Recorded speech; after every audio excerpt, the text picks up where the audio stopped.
এই গল্পটা একটা ছোট গ্রাম মাধবপুরের, যেখানে মোহন নামের একটি লোক থাকত। ও নিজের স্ত্রী মালতী আর ছেলে বিট্টুর সাথে থাকত।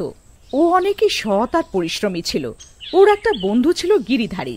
গিরিধারী ওর অনেকই ভালো বন্ধু ছিল। গিরিধারী মোহনের থেকে অনেক বেশি রোজগার করত, কিন্তু কিছুদিন ধরে মোহনের কাজ ভালোই চলছিল, আরো ভালো রোজগারও করছিল। তার জন্যে গিরিধারী মোহনের থেকে হিংসে করতে শুরু করলো। তারপর একদিন গিরিধারী নিজের বউ মায়াকে বলে, আরে ভাগ্যবতী, আমি তো কিছু বুঝতেই পারছি না, এই মোহন কত গরিব ছিল। ওর তো খাবারেরও অভাব ছিল, এখনো দিনের পর দিন বড়লোকই হয়ে যাচ্ছে, আর আমরা গরিব। এই মোহনের জন্য তো আমাকে সবার সামনে মাথা নত করতে হয়। সবাই আমাকে বলে, ভাই তোর বন্ধু তো তোর থেকে বেশি বড়লোক হয়ে যাচ্ছে।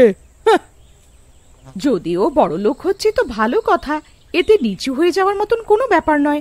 আর উনি তো তোমার কত ভালো বন্ধু, ও তোমার কত সম্মান করে। তুমি চুপ করো। তুমি কি জানো যে আমার এর জন্যে কতটা অপমানিত হয়ে যেতে হয়? যে কেউ আমাকেই এসে শুনিয়ে যায়। গিরিধারী স্ত্রী মায়া ওর কথা শুনে কিছু বলে না, আরো চুপ হয়ে যায়। গিরিধারী রেগে বাইরে চলে যায়, আর ওখানে ওর বন্ধু মোহনের সাথে দেখা হয়। আর গিরিধারী, কেমন আছো? আমার আবার কি হবে, আমি একদম ভালোই আছি। মনে হয় আজ তোমার মুডটা খুব একটা ভালো নেই। না তো, আমি একদম ঠিক আছি। তখনই মোহন গিরিধারীকে একটা কাজের ব্যাপারে জিজ্ঞাসা করে। আর ভাই, তোর কাজকর্মটা কিরকম চলছে? আমার কাজকর্ম খারাপ চলছে বলে তুই আমার কাটা গায়ে নুনের ছিটে দিচ্ছিস? তোর কাজকর্ম ভালো চলছে তো তোর একটু বেশি ঘ্যাম বেড়ে গেছে। আরে আমার এই মানে ছিল না। কি মানে ছিল তাহলে? আমি সব বুঝি, তুই আমাকে ছোট করতে চাইছিস। আরে তুই আমাকে ভুল ভাবছিস, যেরকমটা তুই ভাবছিস সেরকমটা নয়। থাক রে থাক, আমি সব বুঝি রে। গিরিধারী ভেতরে ভেতরে মোহনের কথা শুনে অনেক বেশি রেগে যায়, আরো মোহনকে উল্টো পাল্টা কথা শুনিয়ে ওখান থেকে বাড়ি ফেরত চলে আসে। আর নিজের স্ত্রী মায়াকে বলে, এই মোহনের একটু বেশি পাখনা গজিয়ে গেছে। এর কাছে একটু বেশি টাকা এসে গেছে বলে এ নিজেকে এখন একটু বেশি কিছু ভাবছে। মায়া সব বুঝতে পারছিল যে মোহন গিরিধারী থেকে বেশি রোজগার করছিল, তাই ওর কারণ ছিল যে গিরিধারী মোহন থেকে হিংসে হয়ে যাচ্ছিল। কিন্তু মোহন অনেকই ভালো লোক ছিল। তখনই মায়া নিজের বরকে বোঝানোর চেষ্টা করলো, তুমিও না ছোট ছোট ব্যাপার নিয়ে বসে পড়ো, ছেড়ে দাও, কোনো ব্যাপার না। এখন আমাদের কাজ ঠিকভাবে চলছে না, তার মানে এইটা তো না যে চলবেই না। তুমি চিন্তা করো না, সব ঠিক হয়ে যাবে। এখন তুমি আরামে বসে খাবার খেয়ে নাও। তারপর মায়া গিরিধারীকে খাবার বেড়ে দেয়। গিরিধারী খাবার খেয়ে ঘুমিয়ে পড়ে। ওদিকে মোহনও মন খারাপ করে নিজের বাড়ি পৌঁছে যায়। ওকে দেখে ওর বউ মালতী ওকে জিজ্ঞাসা করে, কি হলো, তোমার মুখ শুকনো কেন? কি আর বলবো, গিরধারীর কে জানে কি হয়ে গেছে। ও আজকাল আমার সাথে ভালো করে তো কথাই বলে না, যখনই দেখো আমাকে আজে বাজে কথা বলে যায়। কোনো ব্যাপার না, হয়তো কোনো ব্যাপার নিয়ে চিন্তায় আছে। তুমি নিজের বন্ধুর কথায় কান দিও না, আমি তোমার জন্য খাবার বাড়ছি। এমনিও খাবার খাওয়ার জন্য অনেক দেরি হয়ে গেছে। মালতী মোহন আর নিজের জন্য খাবারটা বেড়ে নেয়। তারপরে দুজন একসাথে বসে খাবার খেয়ে শুতে চলে যায়। পরের দিন সকালে মোহনের নিজের কাজে যাওয়ার ছিল, তাই ও তাড়াতাড়ি তৈরি হচ্ছিল।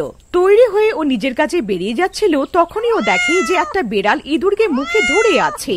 মোহন ওটাকে দেখে, চল পালা এখান থেকে। মোহন একটা ছোট পাথর উঠিয়ে বেড়ালটাকে মারে। পাথরটা লাগতেই বেড়াল ইঁদুরটাকে ছেড়ে দিয়ে ওখান থেকে পালায়। পর মোহনও নিজের কাজে বেরিয়ে পড়ে। ও দেখে যে ইঁদুরটা ওর পিছন পিছন আসছে। আরে তুমি কেন আমার পিছন পিছন চলে আসছো? যাও এখান থেকে। কিন্তু ইঁদুরটা যায় না। এইটা দেখে মোহন ইঁদুরটাকে উঠিয়ে নেয় আর নিজের সাথে নিয়ে যায়। এইভাবে ইঁদুর মোহনের সাথে মোহনের বাড়িতে থাকতে শুরু করলো। ওদের অনেকই ভালো বন্ধু হয়ে যায়। এমন ভাবে মোহনের জীবন অনেক আরাম আর আনন্দে চলছিল।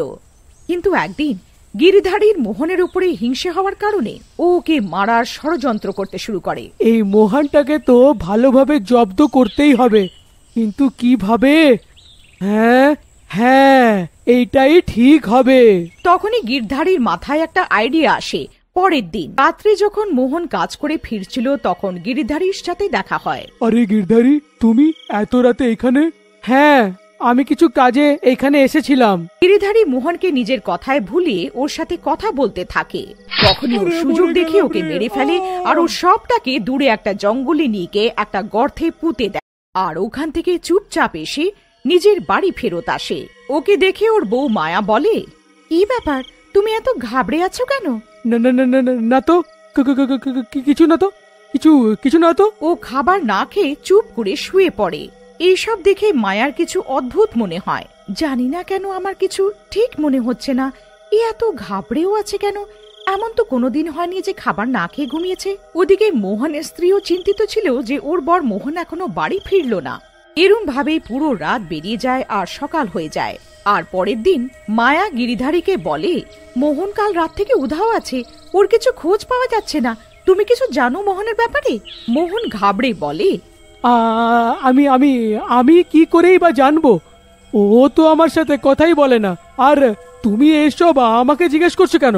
আমি তো তোমায় জিজ্ঞেস করছিলাম, কিন্তু তুমি মোহনের কথা শুনে ঘাবড়ে গেলে কেন? কাল রাতেও তুমি অনেক ঘাবড়ে গেছিলে। তুমি বলতে কি চাও? কিছু না, আমি তো শুধু এমনিই বলছিলাম। মোহন তো তোমার বন্ধু, তাই। তুমি বেশি মাথা ঘামিও না আর নিজের কাজে মন দাও। মায়া মনে মনে ভাবতে থাকে, আমার কেন মনে হচ্ছে যেন ও কিছু লুকোচ্ছে, কিন্তু কি? এরই মধ্যে রাত হয়ে যায়। ওইদিকে মোহন মরে যাওয়ার কারণে ভূত হয়ে যায় আর নিজের বাড়িতে পৌঁছায়। ও দেখে যে ওর স্ত্রী মালতীর কেঁদে কেঁদে খারাপ অবস্থা হয়ে গেছিল। তখনই ওকে দেখে ওর পোষা ইঁদুর ওর কাছে আসে। ওর ইঁদুর ওকে দেখতে পাচ্ছিল। তখনই ভূত নিজে পোষা ইঁদুরের ভেতরে ঢুকে পড়ে আর মধ্যরাতে একটা বড় ইঁদুরের রূপ নিয়ে নেয়, যেটা দেখে অনেক ভয়ানক লাগছিল। আর সোজা সে গিরিধারীর বাড়ি পৌঁছে যায়। ও দেখে এ আমাকে মেরেছে, আমি একে ছাড়বো না। আমাকে মেরে এখন শান্তির ঘুম ঘুমাচ্ছে। তখনই ভুতুড়ে ইঁদুর উঠে গিরিধারীর উপরে বসে পড়ে, যার কারণে গিরিধারীর চোখ খুলে যায়। আরে আরে বাঁচাও, এত বড় ইঁদুর কোথা থেকে চলে এলো? ভাগ ভাগ এখান থেকে, ভাগ। গিরিধারী ভুতুড়ে ইঁদুরকে ভাগানোর অনেক চেষ্টা করে, কিন্তু ওটা এত বড় হয় যে ওকে গিরিধারী কেন কেউই ভাগাতে পারতো না। এত বড় ইঁদুর দেখে গিরিধারী তোর দমই বেরিয়ে যাচ্ছিল। ও নিজের স্ত্রী মায়াকে আওয়াজ দিয়ে ডাকে, মায়া ওঠো, ওঠো মায়া, মায়া ওঠো। কি হয়েছে, এত চেঁচাচ্ছ কেন? তুমি এত বড় ইঁদুর দেখতে পারছো নাকি? ওই ইঁদুর? বড় ইঁদুর আবার ছোট হয়ে যায়। তখনই মায়া গিরিধারীকে বলে, এই ছোট ইঁদুরটাকে ভয় পাচ্ছ? হ্যাঁ, এখনই অনেক বড় ইঁদুর ছিল।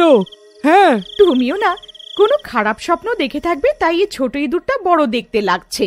চুপচাপ শুয়ে পড়ো আর আমাকেও শুতে দাও। এইটা বলে মায়া শুয়ে পড়ে, কিন্তু গিরিধারীর ঘুমই আসে না।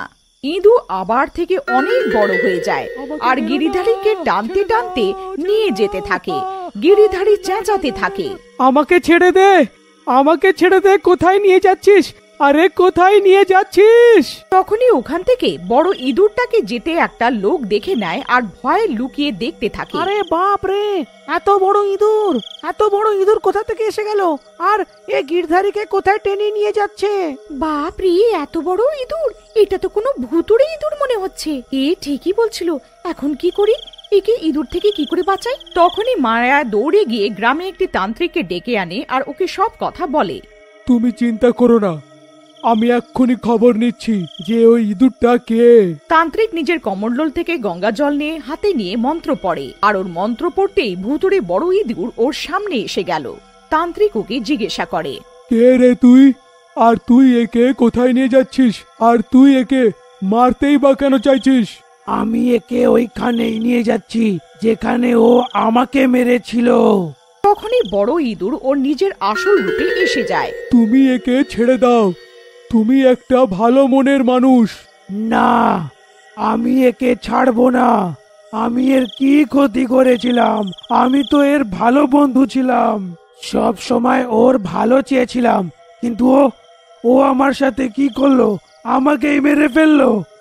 যতক্ষণ না আমি ওকে মেরে ফেলবো, আমি শান্তি পাবো না।